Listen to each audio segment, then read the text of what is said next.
मेरे चैनल पर मैं आप सभी का हार्दिक स्वागत करता हूं। तो आज हम बात करने वाले हैं भारतीय सेना अग्निवीर भर्ती से संबंधित सिलेबस के बारे में, या हम कह सकते हैं कि पाठ्यक्रम के बारे में। यानी अग्निवीर भर्ती के अंतर्गत सिलेबस क्या रहेगा, परीक्षा का पैटर्न क्या रहेगा, परीक्षा में किस प्रकार के सवाल पूछे जाएंगे, इन सारी बातों के ऊपर आज हम विस्तार से चर्चा करने वाले हैं। तो जैसा कि आपको पता है, भारतीय सेना के अंतर्गत जो अग्निवीर भर्ती है उसका विज्ञापन जारी हो चुका है। फॉर्म है वो कब तक अप्लाई करने हैं और परीक्षा है वो कब होगी, इन ये जो सारी चीज़ें हैं वो क्लियर हो चुकी हैं। तो अब आप अभी से परीक्षा की तैयारी के अंतर्गत जुट जाएं। तो अब हम जानते हैं कि भारतीय सेना अग्निवीर का जो सिलेबस है वो किस प्रकार से रहेगा। तो भारतीय सेना में अग्निवीर के लिए पात्र होने के लिए उम्मीदवारों को 3 चरणों से गुजरना होगा। यानी 3 स्टेप है वो आपको इसमें फॉलो करनी होगी। लिखित परीक्षा, शारीरिक स्वास्थ्य परीक्षण यानी फिजिकल टेस्ट और मेडिकल टेस्ट है। तो ये 3 चरणों से आपको गुजरना होगा। तो भारतीय सेना के अंतर्गत अग्निवीर में भर्ती होने के लिए ये 3 स्टेप हैं: लिखित परीक्षा, फिजिकल टेस्ट यानी शारीरिक स्वास्थ्य परीक्षण और मेडिकल टेस्ट। भारतीय सेना भर्ती के लिए लिखित परीक्षा में शामिल जो विषय हैं वो कौन कौन से रहेंगे? सामान्य ज्ञान, रीजनिंग, गणित, भौतिक और रसायन विज्ञान। यानी इनसे संबंधित सवाल है वो भारतीय सेना के अंतर्गत जो अग्निवीर जो परीक्षा है उसके अंतर्गत सवाल पूछे जाएंगे।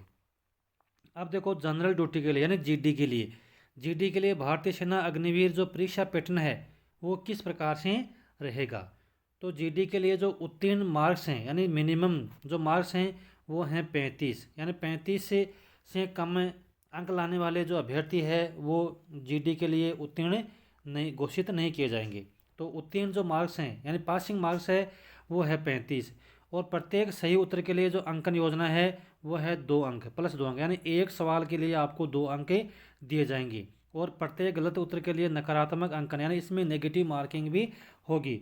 प्रत्येक गलत उत्तर के लिए आपके जो हर प्रश्न के सही में से यानी 0.5 अंक है वो इसमें काटे जाएंगे। फिर जनरल ड्यूटी के भारतीय सेना अग्निवीर परीक्षा जो पैटर्न है वो किस प्रकार से रहेगा। तो देखो, अब इसमें यदि हम पूरा सिलेबस देखें तो कुल जो परीक्षा है वो जनरल ड्यूटी के लिए 100 अंकों की होगी। जनरल ड्यूटी के लिए 100 अंकों की होगी, जिसमें देखो किस तरह के सवाल से जाएंगे। सामान्य ज्ञान के लिए जो प्रश्न है वो अधिकतम 15 प्रश्न होंगे और 30 अंक होंगे। यानी 15 प्रश्नों के 30 अंक। किस प्रकार से? एक प्रश्न है वो 2 अंकों का होगा। तो सामान्य ज्ञान के 15 प्रश्न पूछे जाएंगे और 30 अंकों के होंगे। फिर विज्ञान के लिए सामान्य विज्ञान में 15 प्रश्न दिए जाएंगे और अधिकतम 30 अंक होंगे। गणित के लिए 15 सवाल दिए जाएंगे और 30 अंक, यानी क्योंकि प्रत्येक सवाल है वो 2 अंकों का होगा। और तर्क शक्ति से संबंधित 5 सवाल होंगे और उसके 10 अंक दिए जाएंगे। तो इस प्रकार कुल 50 तो प्रश्न दिए जाएंगे जनरल ड्यूटी में, और 100 अंक उनके निर्धारित किए गए हैं। तो यह तो है जनरल ड्यूटी के लिए परीक्षा का पैटर्न है वो किस प्रकार से रहेगा। यानी इसमें 4 तरह के विषयों के सवाल इसमें पूछे जाएंगे: सामान्य ज्ञान, सामान्य विज्ञान, गणित और तार्किक शक्ति यानी तर्क शक्ति।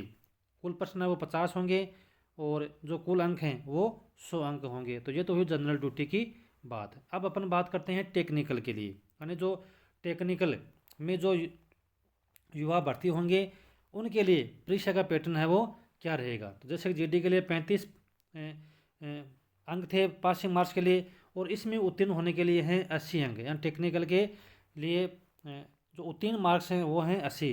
प्रत्येक सही उत्तर के लिए अंकन योजना 4 अंक है। यानी हर एक जो सवाल है, प्रश्न है, वो 4 अंकों का होगा। और प्रत्येक गलत उत्तर के लिए जो नेगेटिव मार्किंग है वो क्या होगी? -1 अंक।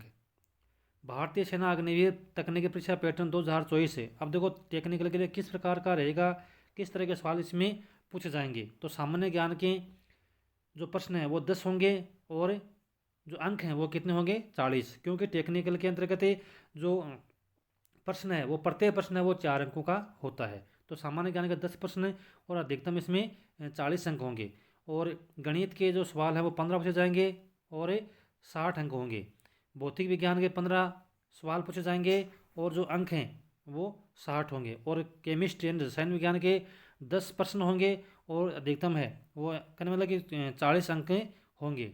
तो इसमें जैसा कि टेक्निकल के अंतर्गत है, प्रत्येक जो सवाल है वो 4 अंकों का होगा। तो इस प्रकार टेक्निकल में भी कुल जो प्रश्न है वो कितने पूछे जाएंगे, 50 प्रश्न दिए जाएंगे हल करने के लिए, और अंक हैं वो कितने होंगे, 200, क्योंकि प्रत्येक प्रश्न वो 4 अंकों का होगा तो 50 प्रश्न पूछे जाएंगे। तो इसका मतलब है कुल टेक्निकल में 200 अंक हो गए। अब अपन बात करते हैं कलर के लिए। जो कलर में जो परीक्षा पैटर्न है वो किस प्रकार से रहेगा। तो कलर के लिए जो उत्तीर्ण अंक हैं वो हैं 80। प्रत्येक भाग में 32 अंक लाने आपके लिए जरूरी है। अंक योजना किस प्रकार से रहेगी, तो प्रत्येक सही उत्तर के लिए 4 अंक दिए जाएंगे। देखो इसमें भी प्रत्येक प्रश्न है वो 4 अंकों का होगा, और प्रत्येक गलत उत्तर के लिए -1 नेगेटिव मार्किंग काटे जाएंगे। अब देखो इसमें कलर के लिए किस प्रकार के विषयों से प्रश्न पूछे जाएंगे। तो देखो सबसे पहले जीके के क्वेश्चन है, कुल प्रश्न दिए जाएंगे 5 कलर के लिए, और अधिकतम जो अंक हैं वो होंगे 20, क्योंकि प्रत्येक प्रश्न वो इसमें भी टेक्निकल की तरह 4 अंकों का होगा।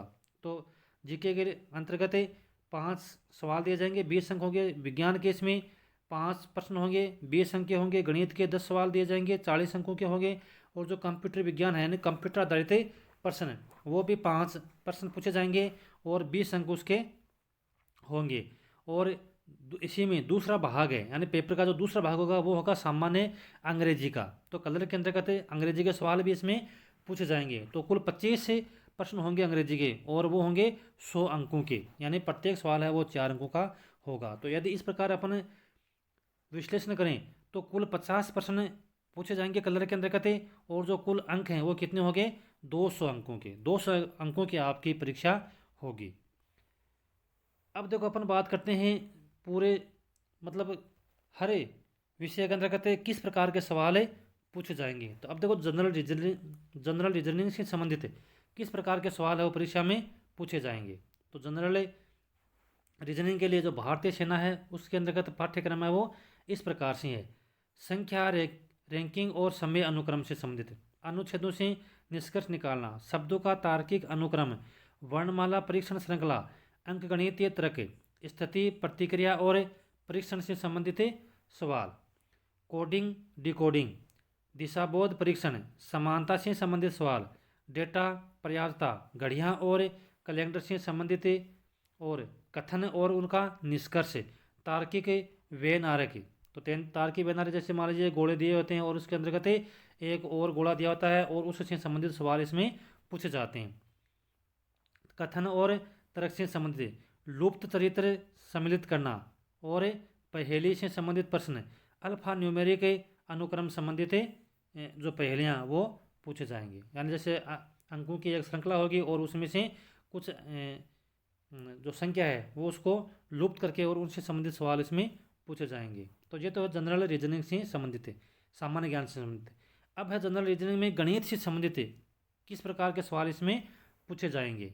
तो देखो गणित से संबंधित होंगे इसमें पाइप और टंकी से संबंधित सवाल, गति समय और दूरी से संबंधित सवाल, जिसमें देखो ट्रेन है, नाव है, धारा है, इनसे संबंधित सवाल, क्षेत्र मिति से संबंधित, त्रिकोण मिति से संबंधित, ज्यामिति से संबंधित, समय और कार्य से संबंधित, संभावना पर आधारित सवाल, HCF और LCM से संबंधित प्रश्न।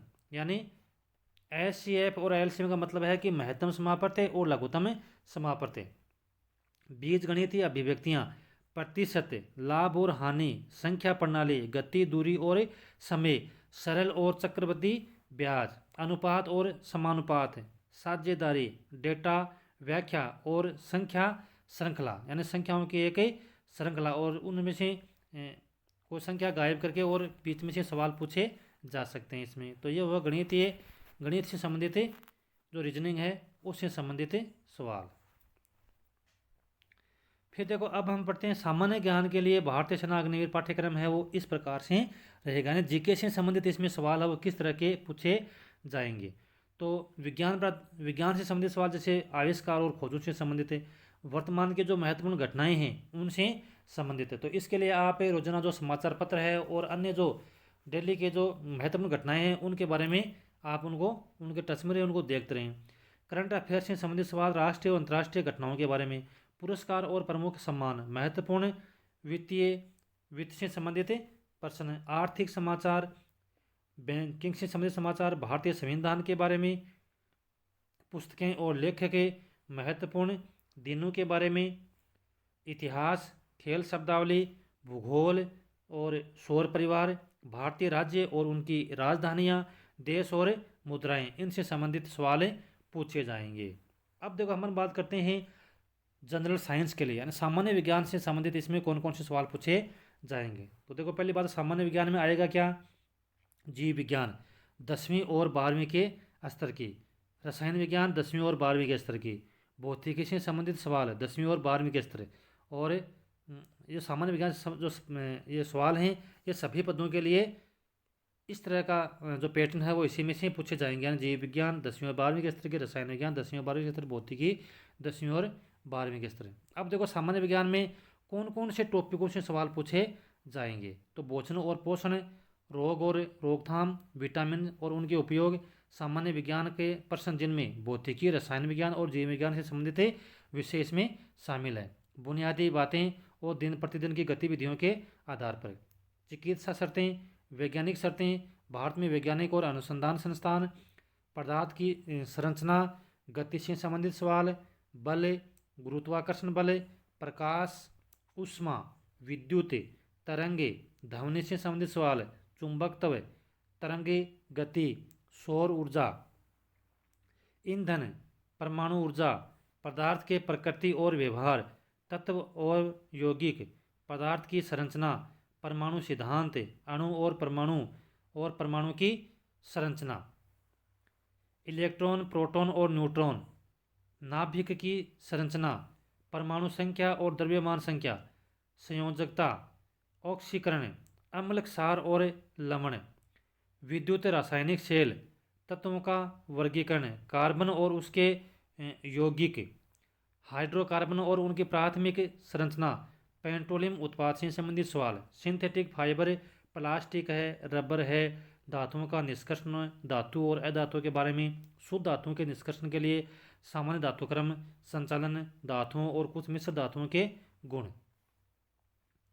धातुओं और अधातुओं के उपयोग और उनके यौगिक, रासायनिक बंधन, आयनिक और सहसंयोजक बंधों का निर्माण, विद्युत संयोजक और सहसंयोजकों के महत्वपूर्ण गुण, आयनों की गति, प्राकृतिक संसाधन, जल प्राकृतिक संसाधन के रूप में जल का उपयोग, विलायक के रूप में जल, संतृप्त और असंतृप्त विलयन, जीवाश्म ईंधन, धातुओं का क्षरण, अभ्रक आदि के जहरीले प्रभाव, कार्बन मोनोऑक्साइड और इसके दुष्प्रभाव, स्मोग यानी धूम्रपान और वायु प्रदूषण, ध्वनि प्रदूषण और मानव जीवन पर इसके प्रमुख प्रभाव। तो विज्ञान से संबंधित थे ये प्रमुख टॉपिक, इनसे संबंधित सवाल पूछे जाएंगे।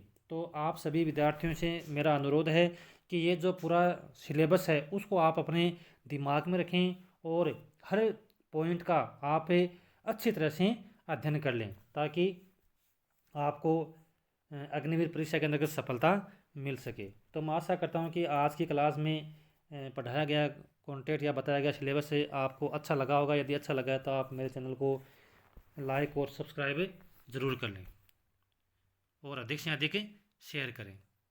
जय हिंद, जय भारत।